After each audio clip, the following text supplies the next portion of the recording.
Hi everyone, your Auntie Lexi here with another doozy of a topic. Every time a new console drops, the next gen cycle kicks off.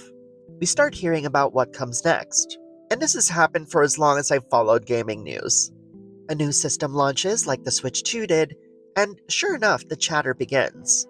And now, we're hearing the first rumblings of the next Xbox. But this time, what's being talked about could signal something very different. According to a recent report, Xbox is partnering with AMD again. No shock there. But what's really interesting is the idea that Windows is going to be at the very core of the next Xbox. And that opens up the possibility of installing and running games from other stores like Steam or Good Old Games right on your Xbox. The concept of running multiple stores on non traditional PC hardware isn't without merit, especially when you consider the advent of the Steam Deck and the Rogue Xbox Ally. And given that the Ally already has support, albeit imperfect, of Xbox and Steam, the fact that Xbox is even considering such a move fits right in with their long term strategy of Xbox everywhere. Now, of course, the fine print will matter, and right now, we don't have much of it. But even without final confirmations, the implications are worth exploring. So let's break this down. And by the way, if you're into thoughtful discussions like this one, hit that subscribe button. It helps support a community that values discovery, thoughtful play, and sharing these conversations together. For years, console makers have built closed systems, platforms where games are tightly curated to make sure they run smoothly. That's why certification exists. Developers pay submission fees, first parties test for major bugs or crashes, and only then does a game make it to their console. On the other hand, PCs, like a Tower or a Steam Deck, are open systems. You can install it what you want, where you want, how you want, and tweak it to your heart's content. So what Xbox is hinting at with this announcement is something in between.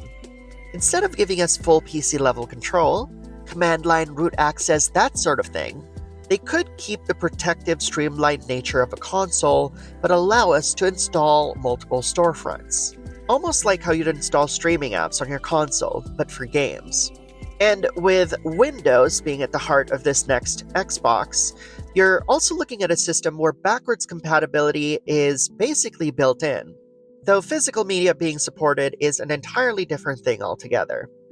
Not a lot of people talk about digital purchase portability right now, but it's something that PC gamers have enjoyed for years. Whether you're on your old rig, a new build, or some future platform that doesn't even exist yet, it just works.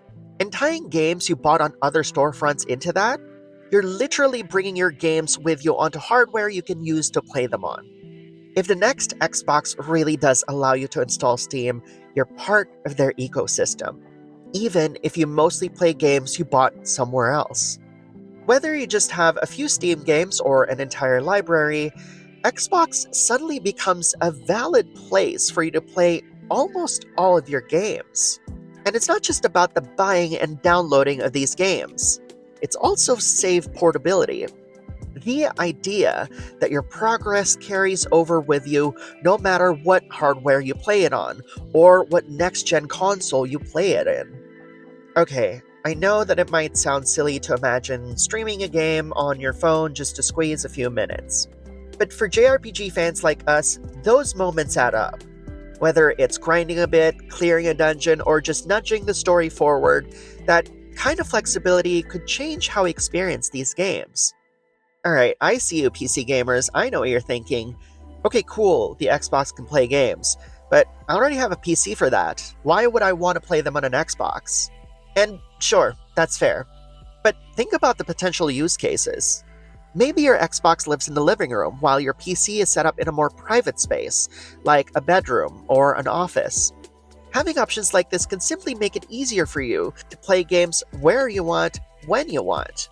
But for console players who aren't typically Xbox or PC fans, the presence of multiple storefronts could be huge. Suddenly, an Xbox just gave them access to a broader range of games. Not just what's on the Xbox store, but also Steam, Good Old Games, and maybe more. And compared to PlayStation, where the store is PlayStation only, That kind of flexibility could really change what these players see as valuable in a console. And here's something that's kind of wild to think about.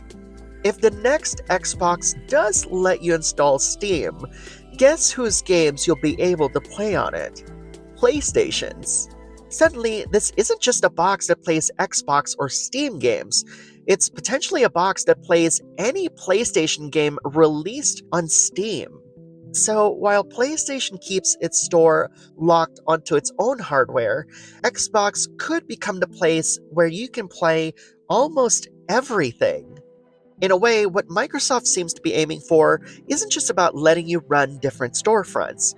It's about breaking down this idea that there needs to be just one kind of box built specifically for just one ecosystem. Instead of a world where you just buy a device that only plays games made for it, Xbox could be proposing something far more flexible. A platform that plays any game from anywhere, as long as the hardware can support it. That's a huge shift from how consoles traditionally work. And that actually reminds me of something from gaming's past that tried to do something similar. And if you remember the 3DO gaming console? It had this revolutionary idea of democratizing the console model, letting different manufacturers build their own 3DO hardware to a specific spec that could play the same games. Panasonic, Goldstar, and Sanyo all had different versions of the 3DO hardware. And when you look at it from that lens, Xbox's vision doesn't seem at all absurd or foreign anymore. And that brings up a great question I've seen folks ask. If Steam is on Xbox, why would anyone buy from the Xbox store? Especially if you've got a massive Steam library. You would think Xbox would want a cut of every sale made on their hardware. But honestly, Microsoft doesn't get a cut from Steam sales on Windows. And I don't think that's going to change just because Steam is on Xbox hardware. For Xbox, exposure to players is more valuable because it's a long-term play. The more that Xbox is ever present in your life, the more likely you are to engage with their games, services, or ecosystem down the line. So they're willing to forego that cut if it means being around Steam's orbit, because that proximity pays over time. And let's not forget, this move could put a lot of pressure on PlayStation to rethink their approach, while Nintendo will just keep swimming in its blue ocean as always. And when you think about it, PlayStation's strategy couldn't be more different. Their first-party games, they aren't part of PlayStation Plus on day one, compared to Xbox, which includes theirs on their Game Pass. At least in the beginning, you have to buy them separately. They've been slow to embrace the PC, only bringing over big titles long after they're released. Their store exists only on PlayStation hardware. And while they made a huge push into live service games a while back, it's really hurt the pace of their major single-player releases. Compared to the ecosystem Xbox is building, PlayStation's feels like a smaller world by comparison. And from a lifelong PlayStation fan who bought her first PS1 with her hard-earned money, that stings a lot. Though I'd be remiss if I didn't say that their first-party games are still awesome. Shout out to Astrobot. In the end, it's all going to come down to the fine print, and we just don't have that yet. But it's fun to imagine and to think about, because even if part of this becomes reality, it could change the way we think of consoles forever.